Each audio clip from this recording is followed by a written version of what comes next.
முதலாவது பணியாணை அக்ஷயலட்சுமி அவர்கள். இவர் நிறைமாத கர்ப்பிணியாக இருக்கிறார்.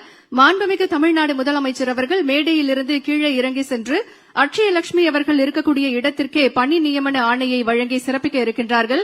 இவருக்கு இன்னும் 3 நாட்களில் பிரசவ தேதி அறிவிக்கப்பட்டிருக்கிறது. இவருக்கு 28ஆம் தேதி பிரசவ தேதி அறிவிக்கப்பட்டிருக்கிறது.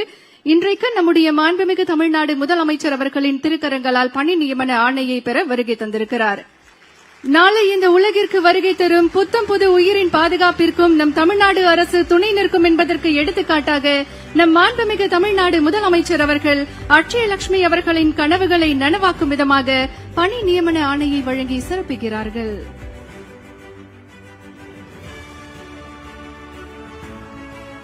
ஒரு தாய் தன் குழந்தையை கைப்பிடித்து வாழ்க்கை பாதையில் நடத்திச் செல்வது போல தமிழ்நாடு அரசும் பெண்களின் கனவுகளுக்கு கரம் கொடுத்து சாதனையின் உச்சிக்கு கொண்டு செல்கிறது.